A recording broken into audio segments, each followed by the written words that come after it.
Morning students, welcome today Hindi class. आज एक class हम हमारी ध्वनि कविता जो है उसको रिवाइज करेंगे। ध्वनि कविता बसंत ऋतु के बारे में है। इसमें कवि ने ऋतुराज बसंत का वर्णन किया है, बसंत को ऋतुओं का राजा बताया है और जो आज का नवयुवक है उसे आज के नवयुवक के अंदर आशावादी दृष्टिकोण भरा है, नई उमंग, नया जोश आज का भरा है। तो देखेंगे, अभी ना होगा मेरा अंत, अभी अभी ही तो आया है मेरे मन में मृदुल बसंत, अभी ना होगा मेरा अंत। इस कविता में कवि कहते हैं कि अभी मेरे जीवन का अंत नहीं होगा। कवि कहते हैं कि जिस प्रकार ऋतुओं के राजा बसंत है, बसंत का अभी अभी आगमन हुआ है, बसंत ऋतु अभी अभी शुरू हुई है, तो मेरे जीवन का भी जो यौवन काल है वो अभी अभी शुरू हुआ है। मेरे मन में मृदुल बसंत, अभी ना होगा मेरा अंत। कवि कहते हैं कि मेरे मन में मृदुल बसंत, अभी ना होगा मेरा अंत।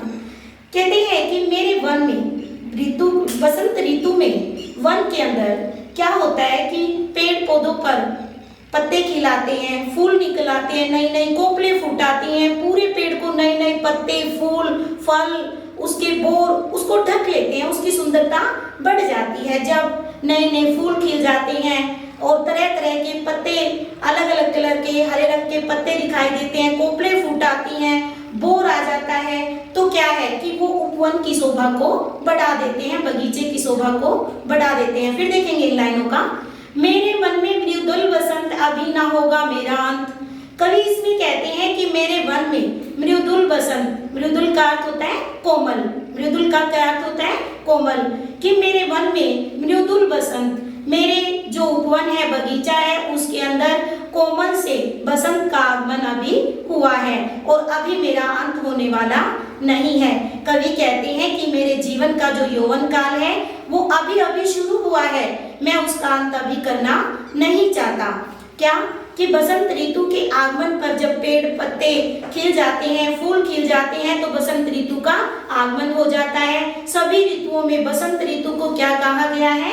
यौवन ऋतु माना गया है और उस नवयुवक के अंदर भी आशावादी दृष्टिकोण कवि इसमें भरना चाहता है। एक बार फिर से देखेंगे बच्चों, अभी ना होगा मेरा अंत, अभी अभी ही तो आया है मेरे मन में मृदुल बसंत, अभी ना होगा मेरा अंत, अभी ना होगा मेरा अंत।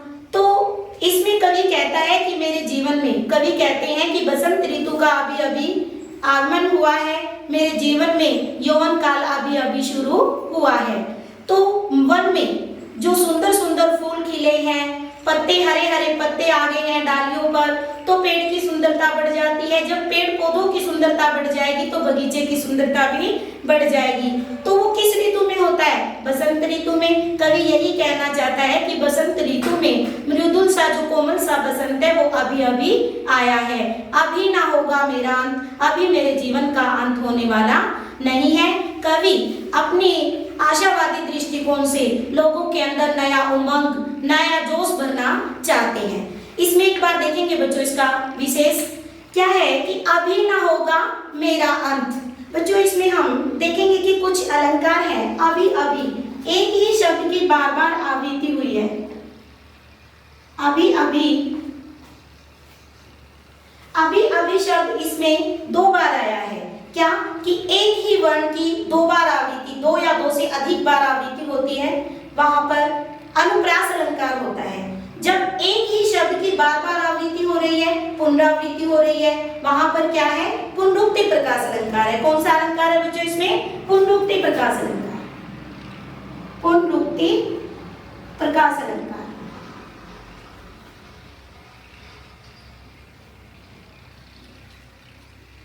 पुनरुक्ति प्रकाश अलंकार है। अभी अभी शब्द में मैंने आपको बताया कि पुनरुक्ति प्रकाश अलंकार भी बन रहा है और कौन सा? अनुप्रास अलंकार भी बन रहा है। मेरे मन में मृदुल बसंत, में मृदुल में भी अनुप्रास अलंकार बन रहा है।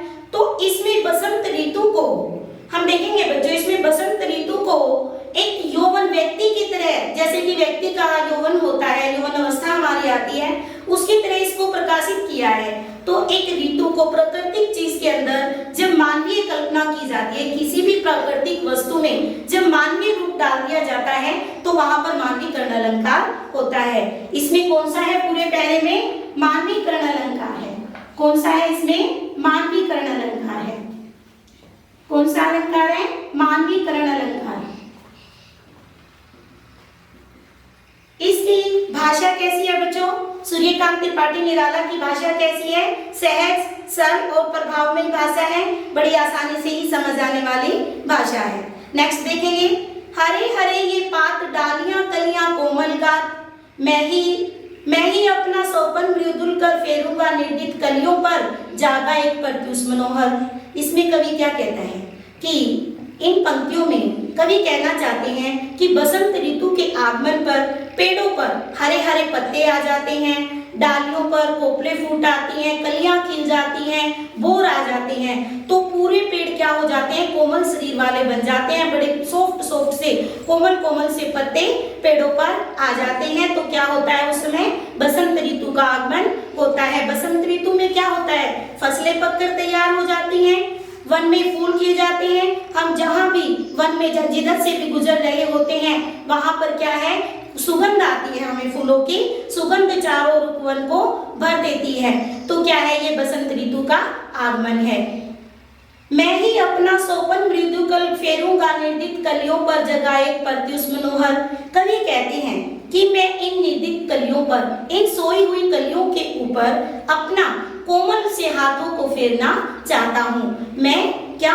फिर देखेंगे, इन सोई हुई अलसाई हुई कलियों के ऊपर मैं अपना कोमल सा हाथ फेरना चाहता हूँ। मैं अपना कोमल हाथ फेरूंगा। अर्थात कवि इसमें क्या कहना चाहते हैं कि जो आलसी लोग हैं, जो निराशावादी लोग हैं, जो आलसी लोग हैं, उनके अंदर अपनी इस कविता के द्वारा एक नया जोश भरना चाहते हैं। जगह एक प्रत्युष मनोहर, उनके अंदर एक नई सुबह का आगमन करना चाहते हैं। बसंत ऋतु में एक नई सुबह का आगमन, और जो आज के यौवन को जो कवि स्पष्टवादी करना चाहता है, उनके अंदर आशावादी दृष्टिकोण को भरना चाहता है। एक बार फिर से देखेंगे, हरे हरे ये पात डालियां कलियां कोमल गात।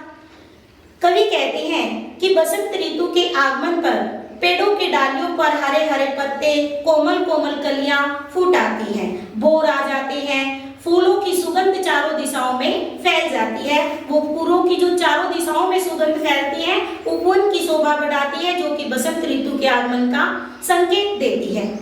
कवि कहती हैं, मैं ही अपना सौपन मृदुल कर फेरूंगा निर्दित कलियों पर जागा एक प्रत्युष मनोहर।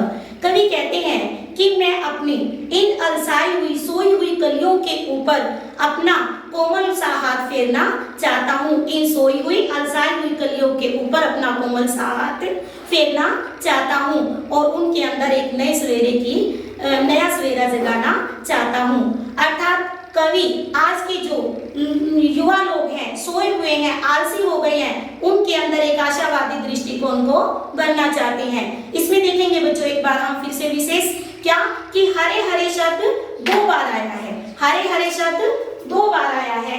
तो हरे हरे शब्द मैंने अभी आपको बताया था कि जब एक ही शब्द की बार बार आवृत्ति हो रही है तो वहां पर कौन सा अलंकार है? पुनरुक्ति प्रकाश अलंकार है। वहां पर कौन सा अलंकार है?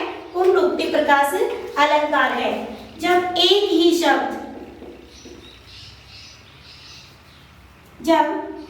शब्द बार बार आता है वहां पर कौन सा अलंकार है? पुनरुक्ति प्रकाश अलंकार वहां पर बच्चों बनता है। कौन सा अलंकार बनता है? पुनरुक्ति प्रकाश अलंकार वहां पर होता है। इसके अंदर हम अनुप्रास अलंकार भी बता सकते हैं। क्यों? क्योंकि एक ही वर्ण की 2 बार आवृत्ति हुई है या 2 से अधिक बार हो तो फिर कौन सा होगा? अनुप्रास अलंकार। बच्चों इसको आप याद रखेंगे, हरे हरे शब्द 2 बार आया है तो पुनरुक्ति प्रकाश अलंकार। अगर आप एक ही वर्ण को 2 या 2 से अधिक बार निकाल रहे हैं तो फिर यहाँ पर कौन सा अलंकार है? अनुप्रास अलंकार है। तो पूरे पहले में ही मानवीकरण मैंने आपको बताया था कि पूरी बसंत ऋतु जो ये कविता ध्वनि कविता है, बसंत का वर्णन किया है। इसमें मानवीकरण अलंकार है और निर्दित कलियों पर जगा एक प्रत्युष मनोहर। इसमें क्या है कि लोगों के अंदर एक आशावादी दृष्टिकोण कवि भरना चाहता है। सहज सरल इसकी भाषा है। नेक्स्ट देखेंगे, पुष्प पुष्प से तंद्र लालसा खींच लूंगा मैं अपने नवजीवन का अमृत से हर्ष सींच दूंगा मैं। कवि कहना चाहते हैं कि पुष्प पुष्प से, कवि कहना चाहते हैं कि पुष्प पुष्प से तंद्रा लालसा खींच लूंगा मैं, अपने नवजीवन का अमृत से हर्ष सींच दूंगा मैं। कवि कहना चाहते हैं कि पुष्प पुष्प से, फूल फूल से उसके आलस्य को खींच लूंगा, उसके आलस्य को दूर भगाकर मैं अपने नवजीवन का, अपने अमृत के द्वारा, अपने नवजीवन के अमृत के द्वारा उनके जीवन को सींच दूंगा। उनके आलस्य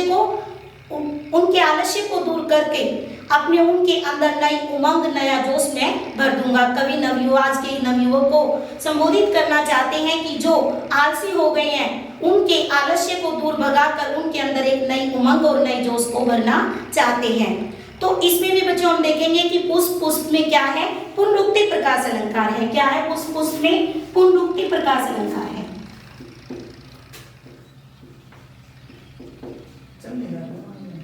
पुष्प पुष्प में आपने देखा क्या है कि इसमें पुनरुक्ति प्रकाश अलंकार है। नेक्स्ट देखेंगे, द्वार दिखा दूंगा फिर उनको, है मेरे वे जहां अनंत, अभी ना होगा मेरा अंत। कवि कहना चाहते हैं कि मैं आज के नवयुवक को एक नया रास्ता दिखाना चाहता हूँ, आज के नवयुवक को नया रास्ता दिखाना चाहता हूँ। द्वार दिखा दूंगा फिर उनको, है मेरे वे जहां अनंत।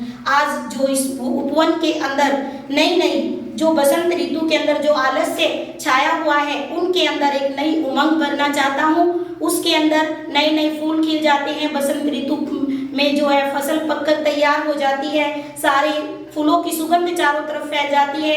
तो उनको जो फूल अलसाए हुए हैं, कवि उनके बारे में कहते हैं कि जो पुष्प अलसा गए हैं, उनको मैं एक नई राह दिखाना चाहता हूँ। अर्थात कवि कहना चाहते हैं कि आज का जो नवयुवक है, उसको मैं अपनी इन रचनाओं के द्वारा एक नया जोश भरना चाहता हूँ, उनके अंदर आशावादी दृष्टिकोण को स्थापित करना चाहता हूँ। एक बार फिर से देखेंगे, द्वार दिखा दूंगा फिर उनको, है मेरे वे जहां अनंत, अभी ना होगा मेरा अंत। कवि कहते हैं कि जो पुष्प, जो फूल अलसा गए हैं, सो गए हैं, उनकी उस आलस्य को मैं दूर भगाना चाहता हूँ और उनको एक नई राह दिखाना चाहता हूँ। कवि अभी अपने जीवन का अंत नहीं चाहते हैं, अपनी जिंदगी को अभी और जीना चाहते हैं। और जो आज का युवा वर्ग है, नवयुवक है, उसके अंदर आशावादी दृष्टिकोण को भरना चाहते हैं, एक नई उमंग, नया जोश लोगों के अंदर जगाना चाहते हैं।